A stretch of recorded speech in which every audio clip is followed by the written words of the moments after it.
it's on.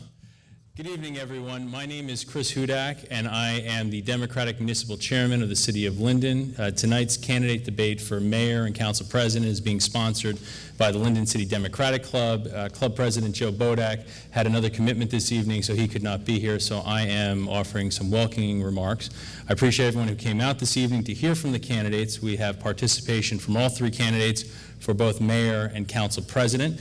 After the filing deadline, the Democratic Club of the City of Linden reached out to the New Jersey League of Women Voters for the possibility of having them come in and moderate a impartial candidates forum. And we were very fortunate to hear from Dawn Clark, who is a certified moderator who does events for the League of Women Voters all throughout the state, and she will be moderating for us this evening. And so without further ado, I would like to turn the podium over to Dawn.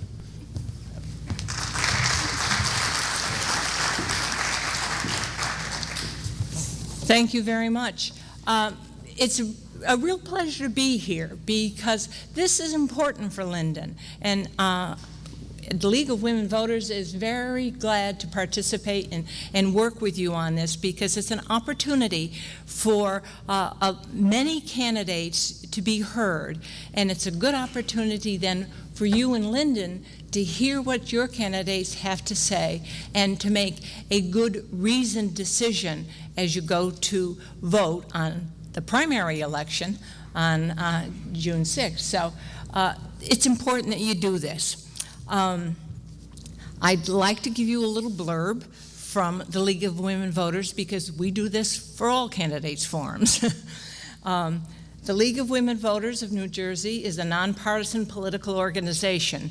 It encourages informed and active participation in government, works to increase understanding of major public policy issues, and influences public policy through education and advocacy. Elections and voting are core concerns for the League of Women Voters. Leagues are committed to providing fact-based information about issues and positions of the candidates that they may take on to help voters make their own decisions and participate in the electoral process. The League of Women Voters never supports or opposes any candidate for office or any political party. Any use of the League name or footage from the debate in campaign materials or literature or advertising of any kind, including internet, cable, or television, has not been authorized by the League of Women Voters. We are very particular about the fact that we are nonpartisan and we do not support any candidate nor do we endorse any party. As a courtesy to the candidates, I would like to ask you, please turn off your cell phones and other electronic devices now. And during the debates, please don't take pictures. We are having it videotaped, and that will be available later. So if you would like to take pictures afterward, we would be happy, and the candidates would love to entertain pictures. The format for this evening is a two-part forum. And the first part is going to be for the three candidates that have filed for to be the Democratic candidate for mayor of Linden. And the format for that part of the debate will be that each of the candidates will have 2 minutes for an opening statement, and they've drawn for the order of their opening statement. And it just turns out that it turns out to be alphabetical, but it really was a random drawing. After the opening remarks by each of the candidates, we have 3 news reporters who have graciously agreed to come and ask questions of the candidates. And you will note immediately on the left is Tom Hayden from the Star Ledger, And next to him is Cheryl Hale from the local source. And then we have Suzanne Russell from the Home News Tribune. And it's very nice of them to come and pose their questions. They are going to take turns posing questions to the candidates. And they will start with one candidate, but each of the candidates will have an opportunity to respond. Each candidate will have 1 minute to respond to the question. If they need it, there will be an opportunity for a 30-second rebuttal. After we're done with the questions, then we will have a 2-minute closing statement from each of the candidates, following which we will have a break, and the mayoral candidates will go down, and then we will ask the council president candidates to come up, and we will have a similar format for them. They will have a 2-minute opening. However, the questions for the council president candidate will be posed by me, and they will have the same time, 1 minute to respond, and a 2-minute closing. So I hope you're ready. We have timekeepers down in the front. That's to keep us, both the candidates and me, honest. And they will let the candidates know when they have 30 seconds by holding up a yellow card, and when they have to stop, they will hold up the red card. So, are we all prepared? Yes, ma'am. If so, okay. Then, I gotta have this on the other side. I can't look and talk.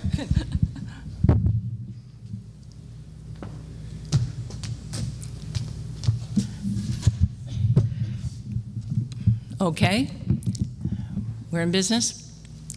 All right. Then I think you probably know these people better than me, but I'd like to introduce the candidates for mayor, and they are to my, yes, if you would like to come up, they would appreciate it. I can still talk. On my far left is Derek Armstead. Next to Mr. Armstead is Roshana Cosby-Hurling, and next to Ms. Hurling is Michael Puzio. And the lucky gentleman who drew first place for first speaker is Derek Armstead. Mr. Armstead, in 2 minutes, please. Opening statement. Good evening, everybody. My name is Derek Armstead, and first of all, I'd like to thank the League of Women Voters for having this forum this evening. 4 years ago, I ran for mayor and I won the Democratic primary here in Linden. I came incredibly close to winning the general election with the exception of some absentee ballots. That being said, I feel that the people in Linden, at least many of them, were ready for a change, and I'm prepared to bring that change. Several months ago, I was approached by the Democratic chairman of our town, and him and I sat down and discussed the possibility of the Linden Democratic Organization supporting me. However, it came with conditions. They wanted to pick my running mates. And I said, under no circumstances, because I don't feel as though I would be able to effectively move the city forward without the type of support and men and women around me who share the same ideology that I do. Linden is at a crossroads. We don't have the same economic base that we had shared in previous years. Our industrial complexes have moved, and we just don't have the revenues. There's been a shift that's moved to the homeowners. So in order to change that, we have to have a different strategy. My strategy will be twofold. The first thing we need to do is to consider having a tax abatement for anyone who wants to repair their home. We cannot penalize homeowners for making changes that will increase the value of their homes. The second thing we have to do is work twofold with industry and try to attract new industries in our town. Thank you. Thank you. The next speaker is Roshana Cosby-Hurling. Thank you. Good evening, everyone. Thank you to the Linden Democratic Club, the Linden Board of Education, and the Union County League of Women Voters, and all you residents who came out tonight. My name is Rashana Cosby-Hurling. I am the Democratic Party's nominee for the office of mayor. I am a Democrat who embodies the founding principles of our party, which include helping the excluded and the disenfranchised by providing a governmental framework which will provide everyone a full opportunity to reach the American dream. And I'd like to be your mayor. I proudly represent the 5th Ward, a very diverse community filled with young families, professionals, and quite a few seniors who are struggling to stay in their homes. Linden, we need a new direction. Our taxes are out of control. Our services are being cut. For a long time, we have had incumbent politicians, and they have no plan for our future. We need a change.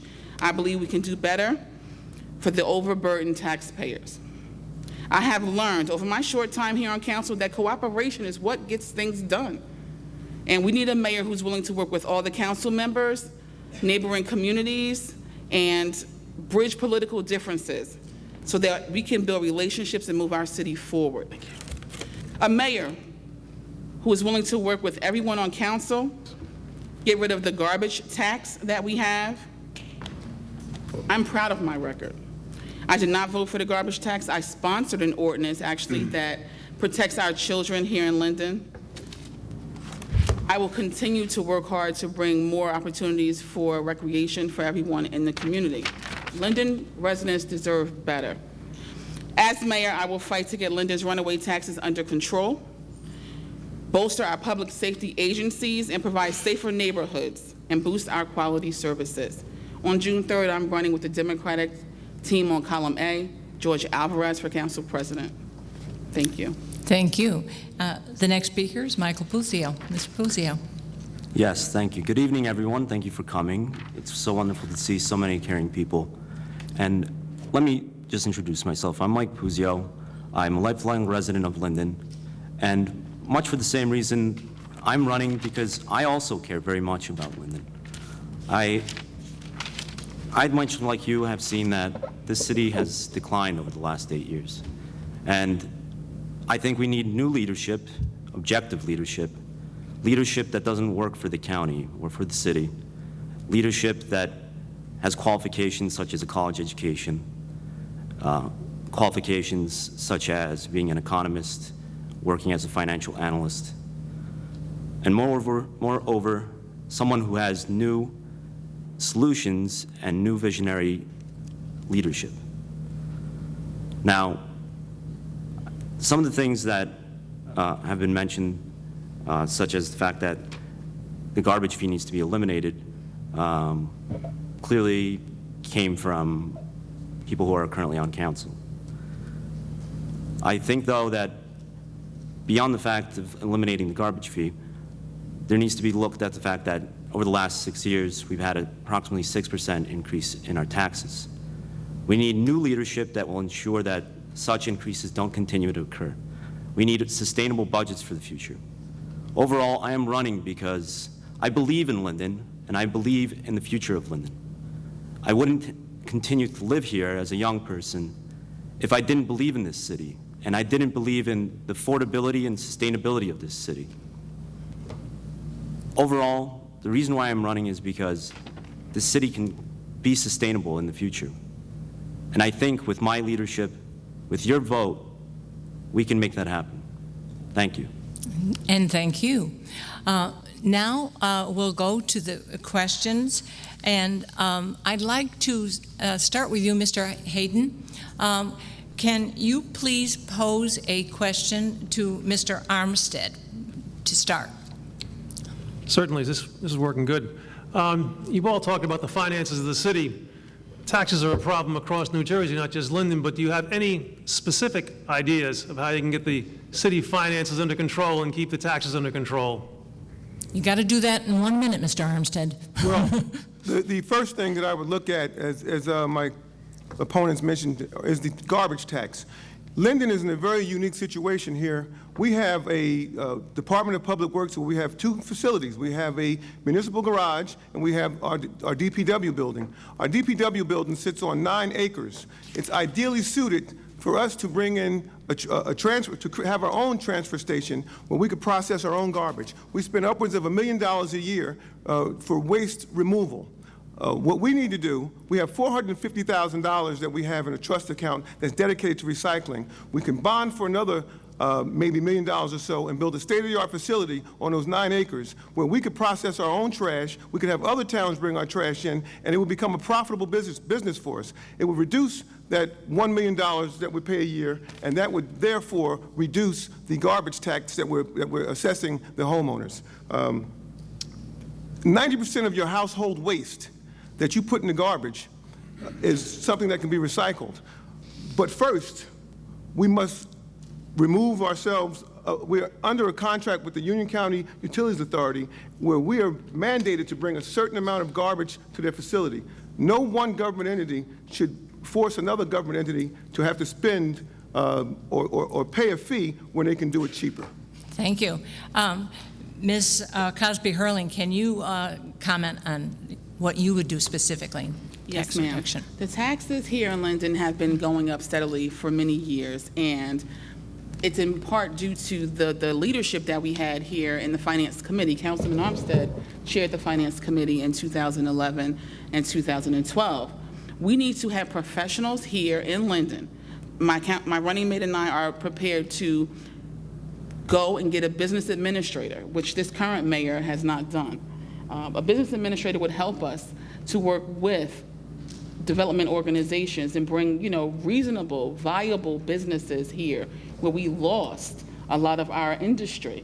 So when you look at towns further down the Route 1 and 9 corridors, such as Rawway, and you look at Woodbridge, they have train stations and they're building up where they lost, commercial industry. We can do the same thing. We have the property. We just need the professionals. And as the mayor, I would look to bring in professionals, people who know their business. And that's what we need here, so people that are going to bring it in and, get it done. It's far too long that we haven't had a development. The last development we had was, I can't even remember the last development we had in the last 8 years. We're still waiting for Walmart. Mr. Puzio, your comments. Yes, thank you. Personally, I believe that first and foremost, we need to work on solutions to make sure that our citizens actually have money to spend at businesses in the local community. I believe that small businesses are the bedrock of a thriving community, and if we look at the current downtown, there's very little of that. Instead, current council members have essentially supported mega corporations like Walmart, ensuring that properties such as the GM property, where there was a company that provided unionized, good-paying labor jobs, are now essentially going to companies that provide cheap China products and below minimum wage jobs. My solutions would look at reassessment of property values to ensure that people actually don't see their taxes go up and that they actually get a fair rate on their house. Moreover, I believe that we need to redevelop the downtown, make sure that we market Linden as a town that people actually want to come to and spend money in. And I believe that is just ultimately the solutions that will work. Ms. Cosby-Hurling would like 30 seconds. Yes, please. I just want to be clear that Linden's downtown should not go away. It should not be invisible. I want to remind everyone that we are a transit village community. Our job is to develop downtown. No one in the city of Linden has done that. My plan would be to work very closely with the Special Improvement District, who's working very hard, by the way, to improve Linden's downtown, and they're looking for Linden Uptown. You may have seen that advertised here lately. And working with them to bring in those small businesses so that Linden's downtown will be a nice place to live, shop, and work. So, it's in the works, and you just need a mayor who's going to foster that. Anybody else? Okay, thank you. I'm going to now ask Ms. Hale to direct a question to Ms. Cosby-Hurling. Thank you. There has been a public push by Mayor Grabunka to change the form of government. How do you feel about that? And Do you feel that it's necessary? Okay. I do not feel changing our form of government is necessary by any means. The mayor was a sitting councilman for over a decade, and he never complained.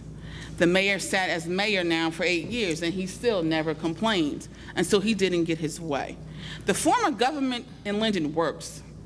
What does not work are the people who are elected. That's why I'm running for mayor. Sometimes the people want power. Politics is not about power. It's about the people. And that's why we should be here doing the people's business. The form of government works as long as the people in the positions are working for the people.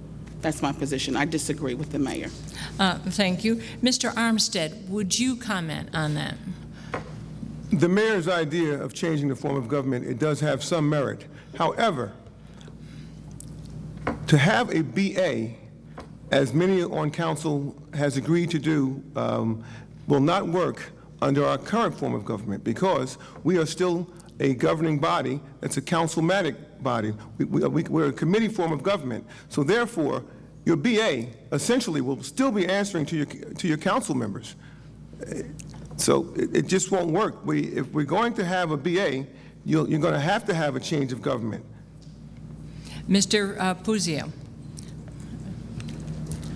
First and foremost, we need an objective leader to ensure that decisions are actually made in citizens' interests and the interests of the public. Having someone who works for the county as mayor doesn't ensure that because there's always someone else who can hold leverage against those people. Having a mayor who votes on budgets is actually a good thing because why do we elect people to office if they're not going to decide on things that actually pertain to us? So I actually believe that there are merits to this change, and moreover, I support it. Ms. Cosby-Hurling would like 30 seconds rebuttal. Yes, please. I'm sorry. That's fine. Changing the form of government is something that we should not do. I want to say that the business administrator was unanimously agreed to by the full council in 2013, and the mayor has the power, he has had the power for the past 5 months to vet and seek a qualified, objective individual who can come in and run the day-to-day operations. We are elected officials, and the council members and the mayor will set policy.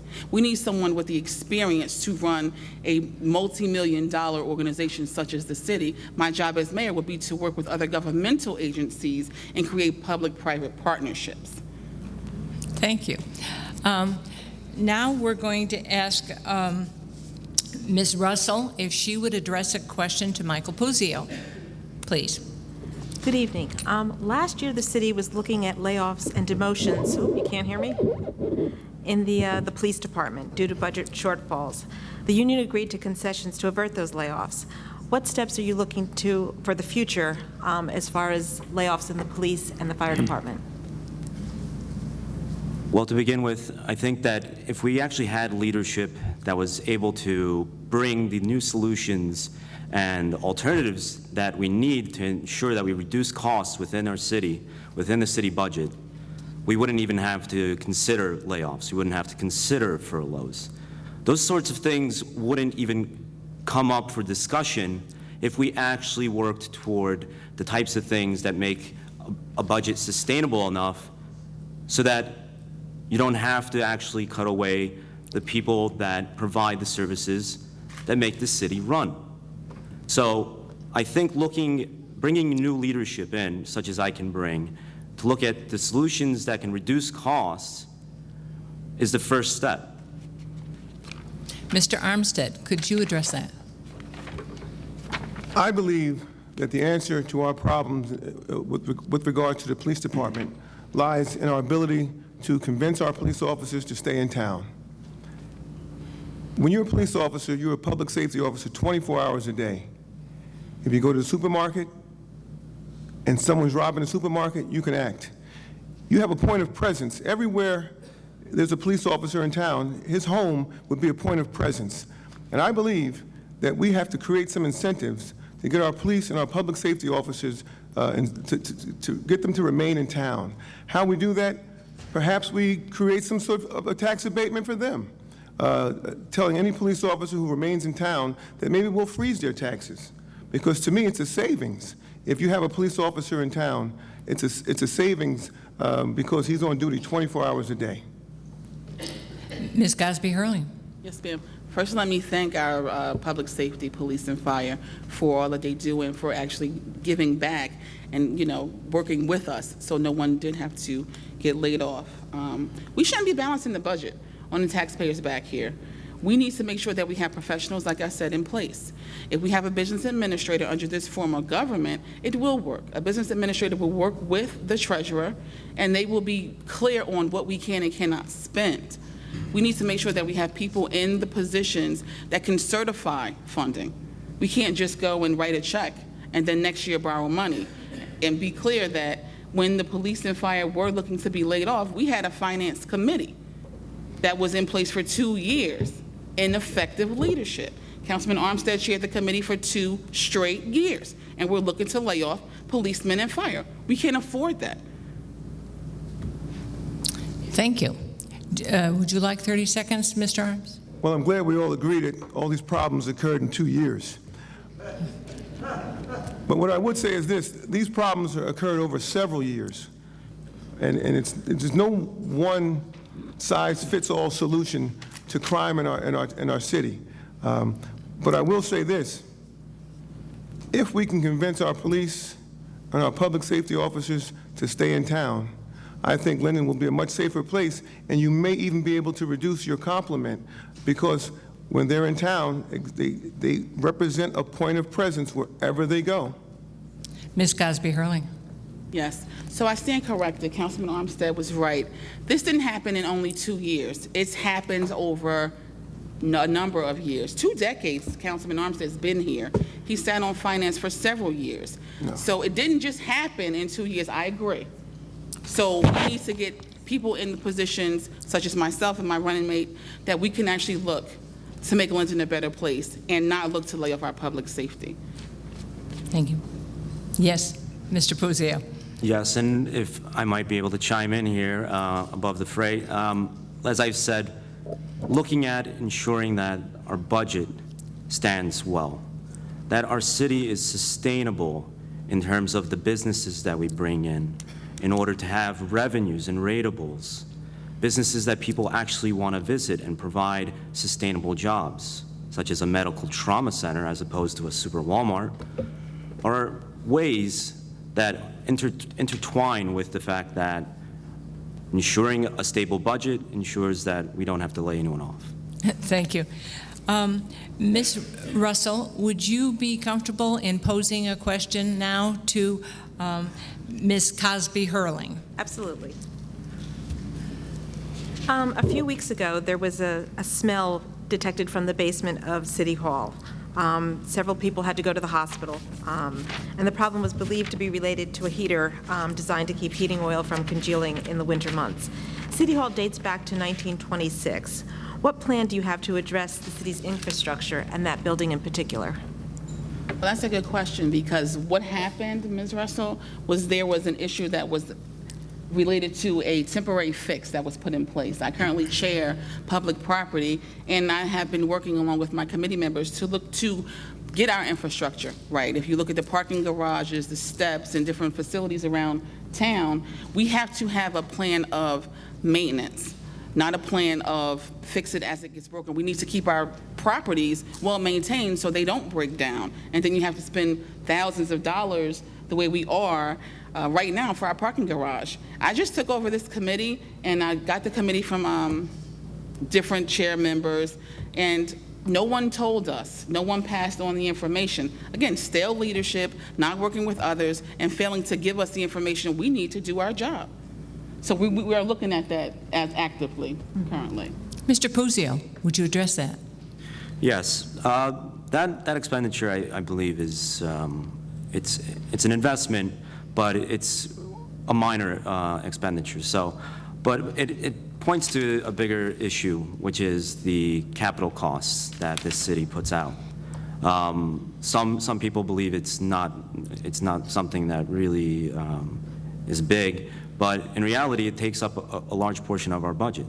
And ensuring that we actually make the proper infrastructural investments is really key. And being someone who supports a sustainable future for our city, making sure that we make the right decisions when it comes to capital investments is very important, because those investments will last and be paid for the next